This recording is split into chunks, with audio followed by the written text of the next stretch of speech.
The council chamber fell silent when Ambassador Zethar activated the holographic display. 47 alien species watched as grainy sensor footage filled the massive screen above them. A ship appeared in the recording, sleek and dark, moving through space like a hunting predator. 3 days ago, this vessel entered VRA territory without permission, Zethar said, his 4 eyes burned with anger and his scaled hands shook as he pointed at the image. We sent patrol ships to intercept it. 20 vessels in total, good ships, strong ships. The recording showed the VRA patrol fleet approaching the unknown vessel. They looked like insects next to it. The mysterious ship was enormous, at least 5 km long, with a hull that seemed to absorb light rather than reflect it.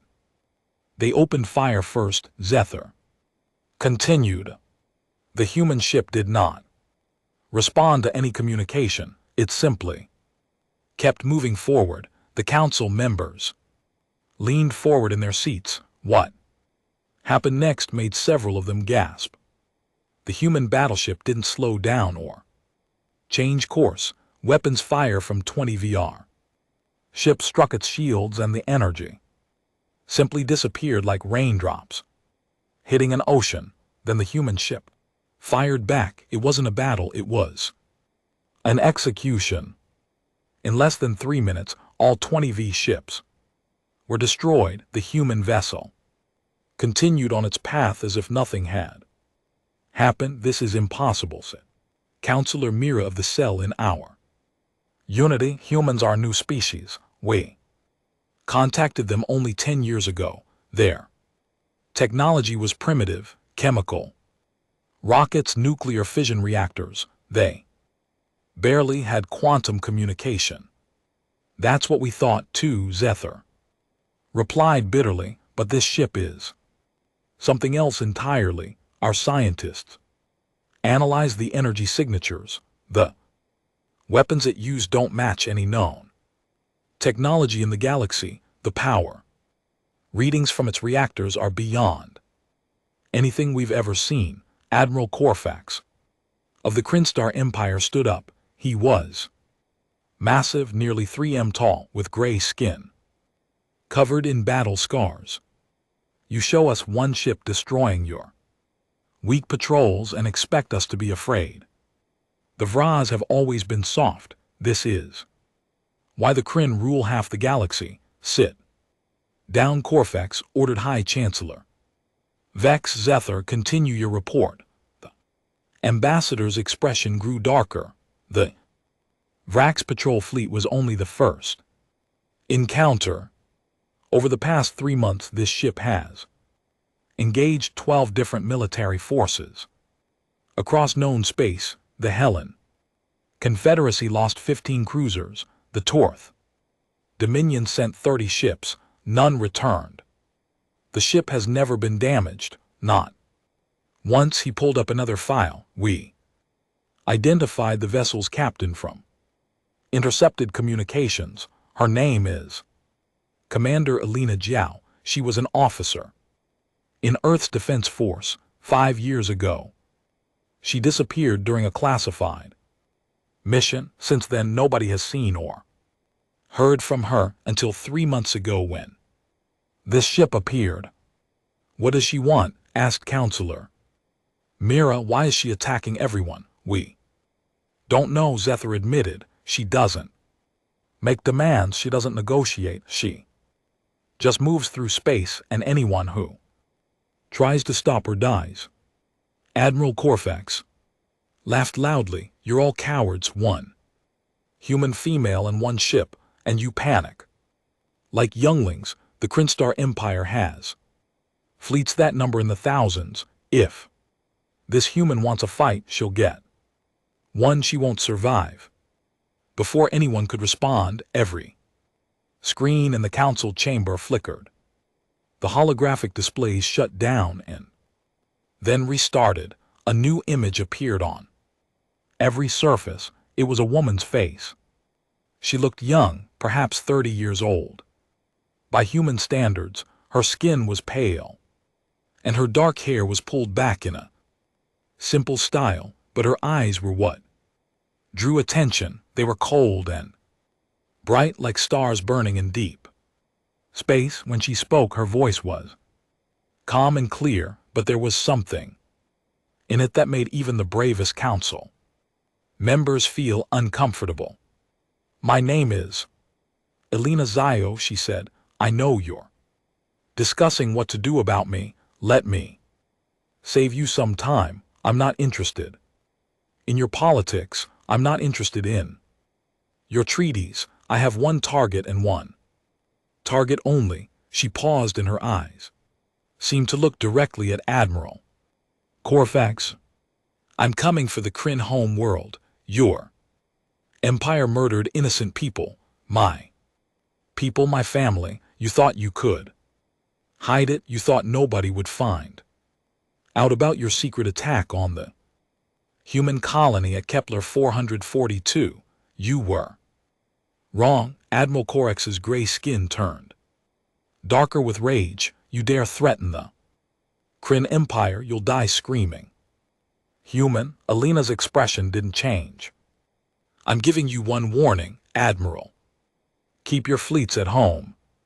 Protect your people, because anyone who tries to stop me from reaching Kryn will share your empire's fate. I don't want to kill innocents, but I will go through anyone who stands in my way." The transmission ended as suddenly as it began. The council chamber erupted in chaos. Representatives shouted at each other. Some demanded immediate action. Others called for negotiation. Admiral Corex stood in the center of it all, his face twisted with fury. "You all heard that. The human has declared war on the Kryn Empire. This is an act of aggression against all galactic civilization. I'm mobilizing my fleets immediately. Every ship, every weapon. This human will learn what happens when you challenge the Kryn." He turned to face the council. 1,200 warships. That's what I'll bring to crush this insect. And when I return with her corpse, perhaps the rest of you will remember why the Kryn are the greatest military power in the galaxy. As Corex stormed out of the chamber, Counselor Mira turned to Zethar. "This is madness. We need to find out what really happened at that human colony. If the Kryn did attack them, then the Kryn will never admit it." Zethar interrupted. "And this human, Elena Zio, will start a war that could consume us all." High Chancellor Vex looked at the empty space where Elena's transmission had appeared. "Or perhaps," he said quietly, "the war has already begun and we just don't realize how badly we're losing." The Kryn Nebula was one of the most heavily defended locations in known space. Admiral Corfac stood on the bridge of his flagship, the Destroyer of Worlds, watching his fleet take position. 1,200 warships spread across the nebula in perfect formation. Weapons platforms floated between them, and millions of mines drifted in carefully calculated patterns. Nothing could pass through this defense. "Nothing, Admiral. We have the human ship on sensors," his tactical officer reported. "Distance 2 million km and closing fast." "How fast?" Corex demanded. The officer checked his readings twice before answering. "Sir, the ship is moving at 7 light speed. That's impossible. No ship can maintain that speed and still drop into normal combat velocity without tearing itself apart. Apparently this one can." Corks growled. "All ships prepare to fire the moment that human comes into range. I want everything we have hitting her shields. Let's see how tough her ship really is." The minutes crawled by. Every eye on every ship watched their sensors. The human battleship appeared on their screens growing. Larger, it was massive and dark, its hull seeming to drink in the light from nearby stars. Strange energy patterns flickered across its surface. Range in 30 seconds, the tactical officer announced. 20 seconds, 10 seconds, now all ships fire. Corfax roared. 1,200 warships opened fire at once, energy beams powerful enough to cut through moons, lance through space. Missiles that could destroy cities streamed toward their new target. The weapons platforms added their firepower to the barrage. It was enough energy to vaporize a small planet. The beams hit the human ship's shields. For a moment, the shields glowed bright blue, lit up by the incredible amount of energy striking them. But then something impossible happened. The energy just vanished. It didn't bounce off. It didn't overload the shields. It simply disappeared, absorbed into nothing. Direct hit confirmed, the tactical officer said, his voice confused. No damage detected, none at all before Corfax could respond. The human ship fired back. A beam of pure white light shot from its bow, and one of the Kryn heavy cruisers simply ceased to exist. There was no explosion. The ship was there 1 second, compressed into a tiny ball the next, and then gone. The gravity weapon had crushed it into nothing. What was that? Someone shouted. The human ship didn't stop moving. It plunged into the Kryn formation like a blade cutting through paper. More beams of white light shot out and more ships died. Then different weapons fired, missiles that seemed to phase through shields as if they weren't there before exploding. Inside ship holes, kinetic projectiles moving so fast they appeared as streaks of light punching through armor like it was nothing. All ships converge on target. Corax ordered. Surround it. Use the mines. The Kryn fleet tried to follow his orders. They were good ships with experienced crews. They'd fought in hundreds of battles, but fighting the human was like trying to catch smoke with their hands. The Indomitable moved with impossible grace for something so large. It seemed to know where every shot would come from before it was fired. It dodged or destroyed incoming fire with casual ease, and it never stopped attacking. Every few seconds, another Kryn ship died. The human wasn't fighting randomly. She was systematic, precise, like a doctor cutting out diseased tissue. She targeted the most dangerous ships first, then worked her way through the fleet in perfect tactical order. She's predicted every move we make. Corfax's tactical officer said, his voice shaking. It's like she knows what we're going to do before we do it. Inside the Indomitable, Elena Zio sat in a chamber that was part command center, part organic interface. Cables and neural connections linked her directly to the ship's systems. She wasn't just piloting the ship, she was the ship. She felt its shields as her skin, its weapons as her hands, its sensors as her eyes. Probability analysis complete, said Prometheus. Ship's artificial intelligence. Its voice echoed in Elena's mind. Current trajectory will result in complete fleet destruction in 41 minutes. Too slow, Elena replied, her thoughts moving at computer speed. Adjust attack pattern, target their command ship, break their coordination. Acknowledged. Helena, I must note that civilian evacuation ships are leaving the nearby station. They pose no threat. I see them, Prometheus. We're not targeting civilians, only military vessels. She focused her attention on the massive flagship at the center of The Kryn formation, the destroyer of worlds, was living up to its name, pouring fire at her from dozens of weapon batteries. Alina calculated the most efficient approach, factoring in 3,000 variables. In less than a second, the Indomitable accelerated directly toward the flagship. Kinetic rounds and energy beams filled the space around it, but Alina had already calculated the trajectory of every shot. The ship twisted and turned through the storm of fire, never slowing down. Firing main cannon, Alina announced.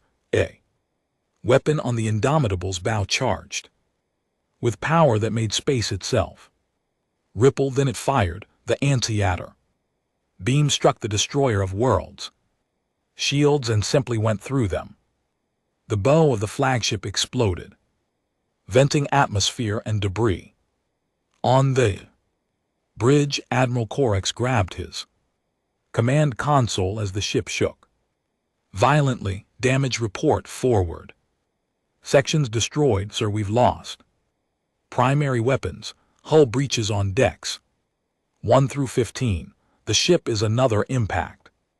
Rocked the flagship, then another. Alina was targeting their engines now, crippling the ship but not destroying it. She wanted Corex alive for what came next. Admiral, we've lost over 800 ships, the tactical officer reported, his voice hollow with shock. The fleet is breaking formation. They're trying to retreat.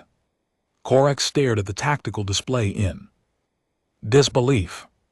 43 minutes had passed since the battle began. His magnificent fleet, the pride of the Kryn Empire, was being destroyed by a single ship. It wasn't possible, but it was happening. Open a channel to the human, he said quietly. Alina's face appeared on his screen. She looked calm, almost peaceful, but her eyes burned with cold fire. What are you?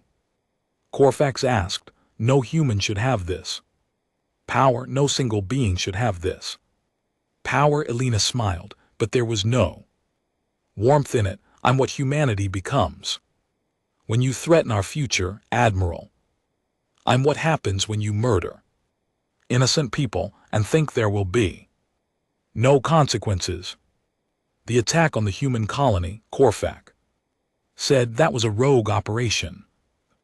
Admiral responsible was executed years ago. The Kryn government had no knowledge of. Don't lie to me, Alina interrupted. Her voice was soft but carried absolute certainty. I've seen the classified files. I know the truth. Your empire sanctioned that attack. 3,000 colonists, men, women, children. My sister, my niece, burned to ash because you wanted to test your new weapons on a soft target. If you destroy us, you'll start a war that will consume the galaxy, Corex warned. Then the galaxy will learn an important lesson. Alina replied. Leave humanity alone. Destroyer of worlds' power systems failed. Emergency lights flickered on. Around them, the remains of the Kryn fleet fled into hyperspace, leaving their admiral behind. You've won, Corex said. Kill me if you must, but I swear on my ancestors, if you attack our home world, 20 empires will unite against you. Alina studied him for a long moment. I'm coming to Kryn, Admiral, and I'm going to make sure everyone knows what your empire did. After that, we'll see who stands with you. The transmission ended. The Indomitable turned away from the crippled flagship and accelerated toward hyperspace. Behind it, the Kryn Nebula was filled with debris and broken ships. Across the galaxy, the battle footage spread like wildfire. Every species saw the same thing. One human ship had destroyed the Kryn Empire's greatest fleet. Fear spread like a disease. If the Kryn couldn't stop her, who could? and Alina Zio, bonded with her ship, continued toward the Kryn home world with cold determination burning in her heart. The abandoned facility on Earth's moon looked dead from the outside, but Counselor Liara and her team of investigators found the entrance hidden beneath layers of rock and false sensor readings. The heavy door opened with a groan, revealing corridors that hadn't seen visitors in years. This is where Project Ascension was conducted, Liara said, checking her scanner. She was from the Valoran species, known across the galaxy for their dedication to peace and truth. Whatever happened to Alina Zio, it happened here. They walked through dark hallways lit only by their portable lights. Every room they passed looked like it had been left in a hurry. Computer terminals sat waiting for users who would never return. In one laboratory, medical equipment surrounded an empty chair with neural connection ports. "Look at this," one of her team members called. He was standing in front of a sealed vault door, high security. "Storage looks like it's been opened recently." They cut through the lock and entered. Inside was a single data core, still active, its lights blinking in the darkness. Liara connected her portable terminal to it. "Access granted," she said. With surprise, "Someone left this for people to find. There are video logs, hundreds of them." She activated the first file. A woman's face appeared on the screen. She looked tired, with gray streaks in her dark hair and deep lines around her eyes. "My name is Dr. Sarah Chen," the woman said. "I am the chief scientist of Project Ascension. If you're watching this, then Alina has already launched the Indomitable.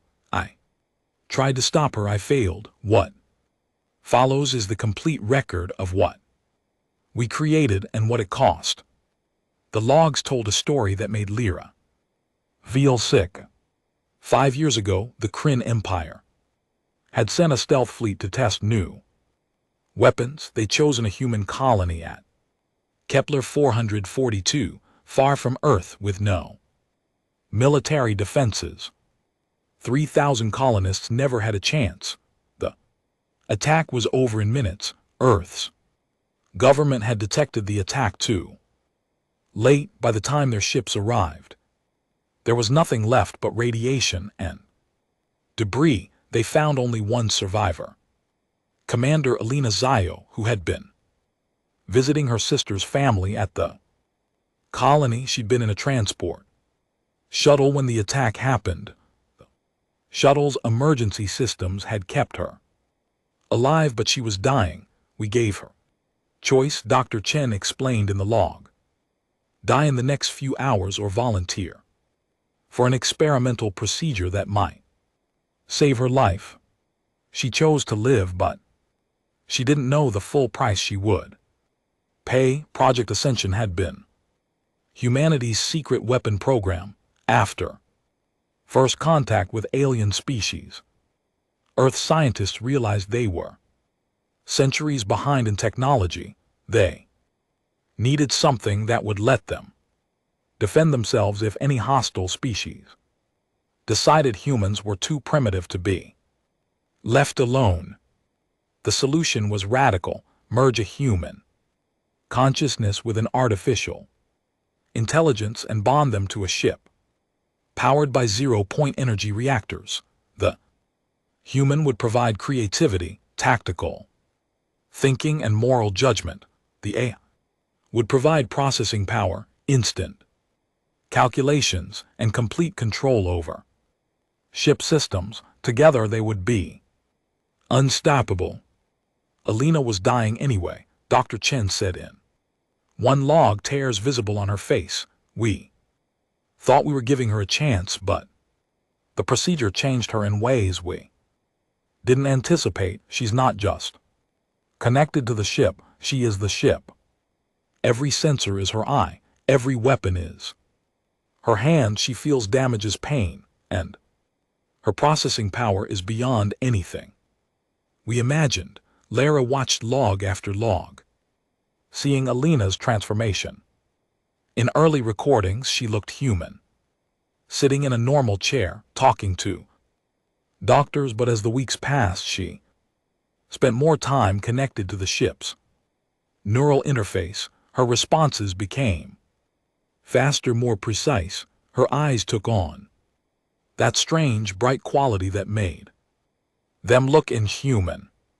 She's learning at an incredible rate, Dr. Chen explained in a log dated 2 years ago. The AI Prometheus is adapting to her neural patterns. Together, they're developing abilities we never designed. Yesterday, Alina predicted a computer simulation with perfect accuracy. She calculated 12,000 variables in 3 seconds. She's becoming something new, something that's both human and machine. But there was a darker side to the transformation. Alina's emotions were still human, but they were amplified by the ship's processing power. She felt everything more intensely, and the one emotion that burned brightest was rage. She found the classified files about the Kryn attack. Another log revealed we tried to keep them from her, but she has access to every database on Earth now. She knows her sister Maria died in that attack. Her niece Sophie, her brother-in-law, everyone she loved, murdered by the Kryn for a weapons test. The final log showed Dr. Chen's desperate attempts to prevent what was coming. Alina is planning to take the Indomitable and attack the Kryn Empire.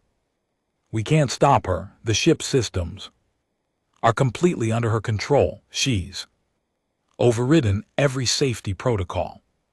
Tomorrow morning she's going to launch, and nobody on Earth has the power to prevent it. The last log was dated 3 months ago. Dr. Chen looked directly into the camera. To whoever finds this, Alina Zhao is not a monster. She's a human being who lost everything and was given the power to take revenge. But that power has no limits. She can destroy fleets. She can level cities. She can crack planets. And right now, her humanity is fighting a losing battle against her grief and rage. Dr. Chen paused, wiping her eyes. If you want to stop her, you need to remind her who she is. She's not just a weapon. She's not just a ship. She's Alina, the woman who volunteered for Earth's Defense Force to protect innocent people. She needs to remember that becoming a monster won't bring her family back. Lara turned off the recording. Her team stood in silence, processing what they'd learned. We need to inform the council immediately, one of them said. If what this human scientist says is true, Alina Zhao is the most dangerous weapon in the galaxy. She could destroy entire civilizations. But she hasn't. Liara pointed out. She's only attacked military targets. She's given warnings. Even in battle, she's avoided civilian casualties. There's still humanity in her. We might be able to reach her. Meanwhile, in deep space, the Indomitable traveled through hyperspace toward the Kryn home world. In her neural chamber, Alina sat connected to every system. Her consciousness spread throughout the ship. Prometheus's voice echoed in her mind. Alina, we will arrive at Kryn in 6 hours. I have been analyzing your biological readings. Your stress levels are dangerous. You need to rest. I can't rest, Alina replied. Not until this is finished. What happens after? Prometheus asked. After you've delivered justice to the Kryn. What then? Alina was quiet for a long moment. I don't know. I haven't thought that far. Ahead perhaps you should, you are still human despite everything. Humans need purpose beyond revenge. They killed my family, Prometheus. They killed thousands of innocent people just to test weapons. Someone has to answer for that, agreed, but killing everyone responsible won't bring anyone back. It won't undo the pain. It will only create more pain for others, more families destroyed, more people seeking revenge. Just like you, Elena felt something like tears, though her physical body hadn't cried since the transformation. What else can I do? The galaxy needs to know that humans can't be attacked without consequences. You've already proven that. 12 fleets destroyed. The Kryn Empire crippled. Every species in the galaxy is afraid of you now. The message has been sent. But if you continue, if you kill civilians, if you destroy their home world, you won't be a defender anymore. You'll be exactly what they fear, a monster with unstoppable power and no mercy. Elena saw the truth in Prometheus's words, but her rage was still there, burning like a star in her chest. 6 hours, she said. I'll decide when we arrive. The Indomitable continued its journey, carrying the most powerful human in existence toward a choice that would define humanity's future in the galaxy. The Indomitable dropped out of hyperspace above the Kryn home world. The planet was beautiful from orbit, with blue oceans and green continents. Cities glowed like jewels across the surface. 12 billion kin lived below, going about their lives unaware of the weapon hanging above them. Elena felt the ship's weapons charging. One shot. That's all it would take. One gravity lance fired at maximum power, and the planet's core would collapse. Every living thing on the surface would die in seconds. Justice for her family, justice for the colonists. Elena, urgent transmission from Earth. Prometheus announced suddenly. It's marked emergency priority. Play it, Elena said. A face appeared on her internal display. Admiral Martinez, head of Earth's Defense Force. He looked terrified. Commander Zhao, we've detected a massive energy buildup at the Kryn home world. They've activated a planet killer weapon, but it's not aimed at you, it's aimed at Earth. If you attack them, they'll fire. 12 billion humans will die. Please, Elena, you have to stop. You have to come home. The transmission ended. Elena felt like she'd been struck. Earth, her home world. The weapon could reach it in minutes through hyperspace. She checked the Indomitable sensors and confirmed it was true. A massive weapons platform was charging on the far side of the Kryn home world, hidden from direct view but radiating enormous power. This is a trap, Elena said. They waited until I got here. Correct, Prometheus replied. If you destroy them, Earth dies. If you retreat, they claim victory. The only solution is to be in 2 places at once. That's impossible, not for us. Quantum entanglement drive has never been tested at full power. Theoretically, we can create a localized split in our quantum state. We could exist in 2 locations simultaneously for a limited time, approximately 90 seconds. What's the cost? Prometheus hesitated, which was unusual for an AI. The power drain would burn out 40% of my processing systems. Your neural pathways would be under extreme stress. You might not survive. Elena looked at the planet below. 12 billion kin. Most of them had nothing to do with the attack on the human colony. Most of them didn't even know what happened. Could she kill them all for the crimes of their government. Then she thought of Earth, 12 billion humans. If she did nothing, they would die. Do it. Elena commanded, split us, I'll handle both locations. Confirmed. Beginning. Quantum split in 3, 2, 1. Reality tore apart. Elena felt her consciousness rip in two. Half of her remained above the Kryn home world, the other half appeared in Earth's solar system, directly in the path of the planet killer weapon that had just been fired at the Kryn home world. Elena pushed the Indomitable through the planet's defense grid.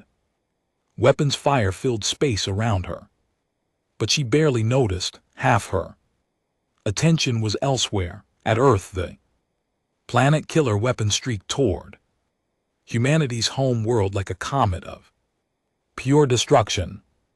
Elena positioned the Indomitable's other half directly in its path and activate shields at maximum power. The weapon hit with the force of a dying star, energy that could crack a planet poured into the Indomitable shields. Elena felt it as searing pain across every nerve. The ship's hull began to glow red, then white. Systems started failing, but she held the line. At Kryn, Elena tore through the final defense line and positioned herself above the Emperor's command bunker, her weapons locked on target. One shot and it would be over. But something stopped her. Through her sensors, she could see the city below. Civilians were evacuating in panic. Parents carrying children, people running for shelters. They looked terrified. They looked exactly how her family must have looked in those final moments before the Kryn weapons destroyed them. Elena, your neural system is overloading. Prometheus warned, you can't maintain the split much longer. At Earth, the planet killer weapon exhausted its energy. The Indomitable shields had held barely. Half the ship systems were burned out. But Earth was safe. Elena let that half of the ship drift, pulling her consciousness back to focus on Kryn. She opened a communication channel to the bunker below. The Kryn Emperor appeared. On her screen, he looked old for his species, with scales that had faded to pale gray, but his eyes were sharp and intelligent. Commander Zhao, he said calmly, I assume you've neutralized our weapon at Earth. Impressive. Now you're here to kill me. Give me one reason why I shouldn't, Elena said. Her voice was cold with fury. Your empire murdered 3,000 innocent humans. My family, you need to pay for that. You're right, the Emperor said, and his words surprised her. The attack on your colony was a war crime, but it wasn't authorized by me. It was ordered by Admiral Krex, who commanded our Black Operations Fleet. When I discovered what he had done, I had him executed, but the damage was already done. You expect me to believe that? Believe what you want. But ask yourself this, if I ordered the attack, why would I execute the Admiral responsible? Why would I try to hide it from the Galactic Council? I was trying to prevent exactly what's happening now. A war between our species. Elena accessed her ship's databases, pulling information faster than any organic mind could process. She found evidence that supported his claim, records of the Admiral's execution, classified communications showing the Emperor's rage when he learned of the attack, evidence that the operation was hidden from civilian leadership. It doesn't matter, Elena said, but her voice was less certain. Your military did it. Your empire. Someone has to answer for it. Then I will answer for it, the Emperor said. Execute me if you must, but don't destroy my world. Don't kill billions of Innocent people who had nothing to do with what happened. If you do that, you become exactly what that rogue admiral was, a murderer of innocence. Alina felt Prometheus's presence in her mind. He's right, Alina. I've analyzed his biometric readings. He's telling the truth, and there's something else you should know. I've been monitoring galactic communications. Your battle here has unified 24 different empires. They're forming a coalition, not to destroy you but to contain you. They're afraid of what you represent. What do I represent?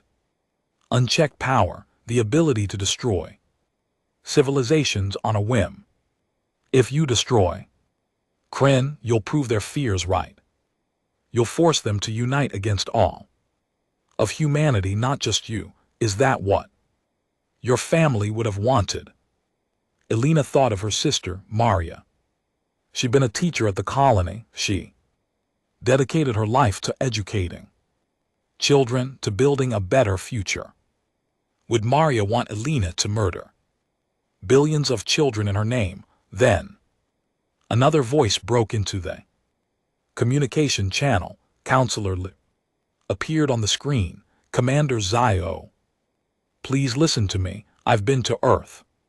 I've seen Dr. Chen's logs. I know what was done to you. I know your pain, but I've also studied human history. I've read about your wars, your tragedies, and how you overcame them. Humans are capable of great violence, but also great mercy. You have a choice right now. You can be remembered as a monster, or as someone who chose justice over revenge. Alina looked down at the Kryn home world. She saw the civilians still evacuating. She saw orbital defense platforms powering up, ready to fight even though they knew they couldn't win. She saw a species terrified of her, just as humans had once been terrified of the Kryn. Attack Prometheus, Alina said quietly. Stand down, weapons, we're leaving. Confirmed, Alina, for what it's worth. I believe you made the right choice. The Indomitable began to pull away from the Kryn home world, but then new alarms blared across Alina's consciousness. Her sensors detected massive energy signatures appearing at the system's edge. Ships were dropping out of hyperspace, thousands of them. Identify those vessels, Alina commanded. Prometheus processed the data. It's the Coalition fleet, 24 species, 3,000 warships. They're broadcasting a demand. You must surrender yourself and the Indomitable for trial, or Earth will face immediate quarantine and possible military action. Alina felt exhaustion wash over her. She just saved Earth from one threat. Now another had appeared. She'd proven her power, proven that humans couldn't be attacked without consequences, but now that same power made her a threat to the entire galaxy. Set course for Earth, she said. If they want me, they can try to take me, but I won't surrender, not until I know my people are safe. The Indomitable accelerated toward hyperspace. Behind her, the Kryn home world remained intact, its people alive. Alina had chosen mercy over revenge, but the consequences of her choice were just beginning. The galaxy was united against her now, and the real test of her humanity was still to come. 3 weeks later, the Indomitable hung in orbit above Earth. The ship looked wounded. Burn marks covered its hull. Half its weapon systems were offline, but it was still the most powerful vessel in known space, and surrounding it were 3,000 alien warships from the Coalition fleet. Earth's government was in chaos. Half wanted to hand Alina over to save humanity from galactic isolation. Half wanted to fight. Admiral Martinez stood on Earth's orbital command station. watching the standoff with growing dread. Then Alina broadcast a message to both the alien fleet and Earth. "I'm not going to let this become a war," her voice said calmly. "I'll answer for my actions, but I'm doing it on my terms. I'm going to the council station for a trial. Anyone who wants to stop me can try." The coalition fleet parted as the Indomitable moved forward. They'd seen what she could do. None of them wanted to fight her unless absolutely necessary. 2 days later, the trial began. At the Galactic Council's neutral station, representatives from 47 species filled the chamber. Security forces surrounded Alina, though everyone knew they couldn't actually stop her if she decided to leave. She sat in a specially designed interface chair, still connected to the Indomitable through quantum links. High Chancellor Vex opened the proceedings.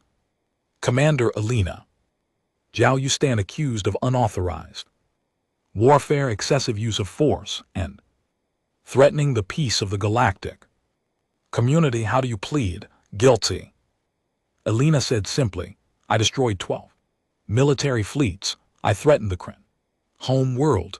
I did all of it, but I had reasons." The trial lasted for 3 days. Witnesses spoke about the attacks Alina had carried out. The Vras showed footage of their destroyed patrol ships.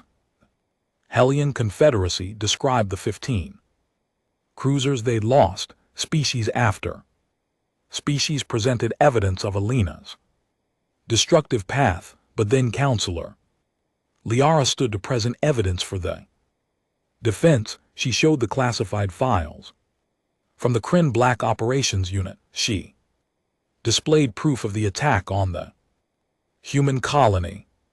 She played Dr. Chen's video logs showing how Alina had been transformed and how Earth had tried to prevent her launch. "This woman lost everything," Liara argued. "Her family was murdered in an illegal attack that violated every galactic treaty. She was dying and transformed into a weapon without full understanding of the consequences. Yes, she has done terrible things, but she has also shown remarkable restraint. She could have destroyed the Kryn home world. She didn't. She could have killed millions of civilians. She targeted only military vessels. This is not a mindless monster. This is a human being seeking justice in the only way she could." The council debated for hours. Finally, they reached a verdict. "We find Alina Zhao guilty of excessive force," High Chancellor Vex announced.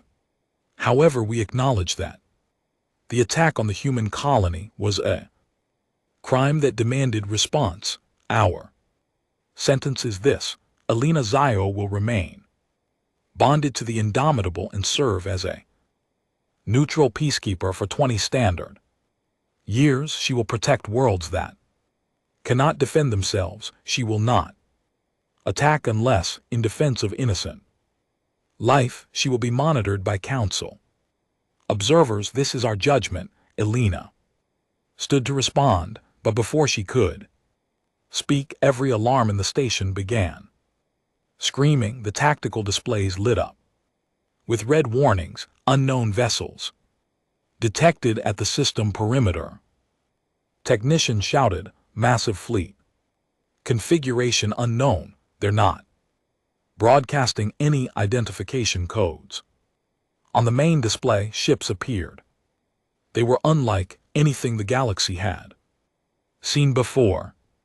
Geometric and angular, made of dark metal that seemed to absorb sensor scans. There were hundreds of them, and they were all converging on the council station. "Open hailing frequencies," Beaks ordered. A response came, but it wasn't a voice. It was a digital signal that bypassed the station's computers and projected directly into everyone's neural Implants, those without implants heard it through the station's speakers.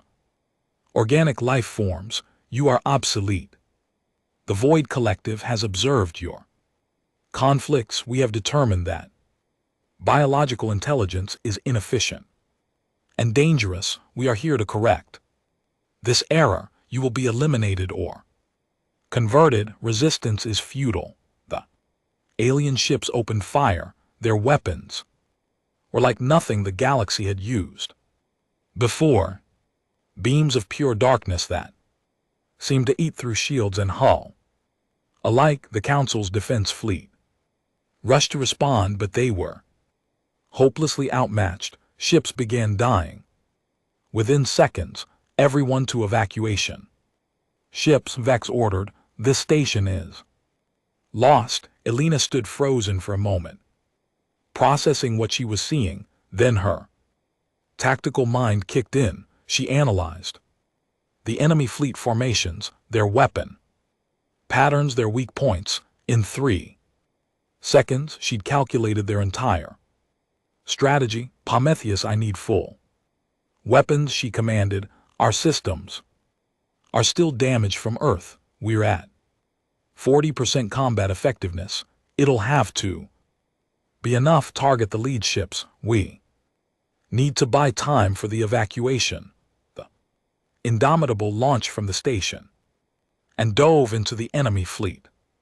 Elena's weapons tore through the Void Collective ships with devastating precision, but for the first time she faced an enemy that could adapt. The Void ships learned from each attack, adjusting their shields and formations. Their AI controlled. Prometheus observed pure machine intelligence with no biological limitations. They're learning as fast as we are. The coalition fleet rallied around Elena. Ships that had been her enemies minutes before now fought beside her. The Kryn sent their remaining forces. The Vrax deployed their newest cruisers. Even species that had never agreed on anything were united against this new threat. But it wasn't enough. The Void Collective ships kept coming. Their dark weapons cut through the coalition fleet like a knife through paper. For every Void ship destroyed, 2 more appeared. Elena coordinated the defense. Her consciousness spread across 100 communication channels at once. She organized the coalition ships into optimal formations. She shared tactical data faster than any biological commander could, but they were losing. Elena, our 0-point reactor is at critical mass. Prometheus warned, if we overload it and ram the Void Command ship, we can create a localized singularity. It will destroy their entire fleet in this system and us. Probability of survival 8%. Elena looked at the tactical display. 300 evacuation ships were fleeing the station, carrying thousands of civilians from dozens of species. The coalition fleet was being slaughtered, protecting them. If she did nothing, everyone would die. She thought of her family. She thought of what her sister Maria would say. Then she made her choice. All ships, this is Commander Jiao. Fall back to minimum safe distance. I'm going to end this. Elena, no, came responses from a dozen species at once. Even Admiral Martinez's voice broke through. From Earth, you don't have to do this. Yes, I do, Elena said calmly. This is what I was made for. Prometheus plot ramming course, maximum acceleration. Confirmed. Elena, it has been an honor serving with you. The honor was mine. Old friend. The Indomitable turned and accelerated toward the Void Command ship, its massive dark hull filled Elena's vision. She poured all remaining power into the shields and engines. The 0-point reactor began to overload, building toward catastrophic failure. Void ships tried to intercept her, but Elena dodged or destroyed them. Nothing would stop her now. She reached the command ship and activated the ramming protocols. The impact was catastrophic. The Indomitable tore through the void. Ship's hull, its reactor going critical. For a moment time seemed to stop, then space itself screamed. A singularity formed, pulling in everything within 1,000 km. Void ships collapsed into nothing. Energy weapons fired at the singularity simply disappeared. When it was over, silence filled the system. The void fleet was gone. The Indomitable was gone, and Elena Zio was gone, or so everyone thought. Rescue ships searched the debris field. For 3 days, they found pieces of the Indomitable scattered across space. But they also found something else. A single escape pod, heavily damaged but intact, inside in an emergency medical suspension field was Elena Zio. She was barely alive. The neural connection to the ship had been severed violently. Half her augmentations were burned out. But her human heart still beat. When Elena woke up in the Council's medical facility 2 weeks later, the first face she saw was Dr. Sarah Chen. "You survived," Chen said, tears streaming down her face. "You beautiful, stubborn, heroic idiot, you survived." The others, Elena asked weakly.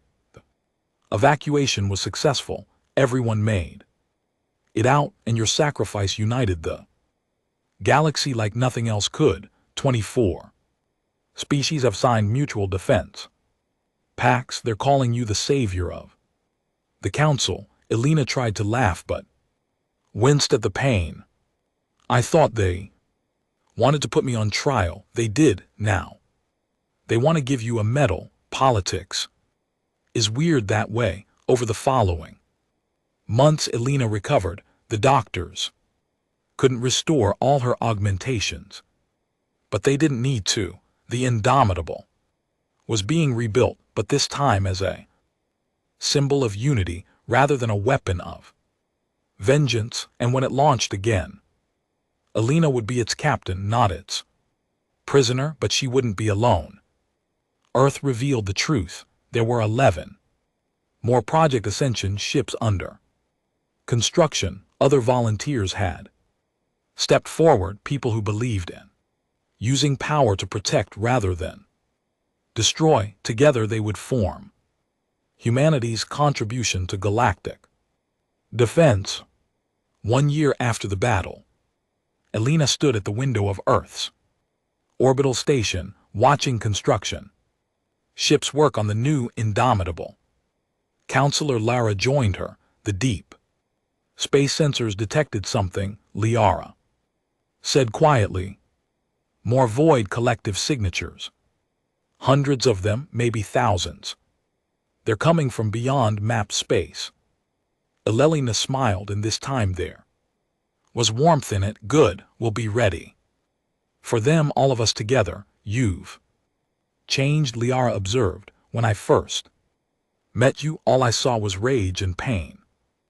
"I'm still angry," Elena admitted. "I still miss my family every day, but I realized something. The best way to honor them isn't by becoming a monster, it's by protecting others from experiencing what I went through. That's what the Indomitable will be now.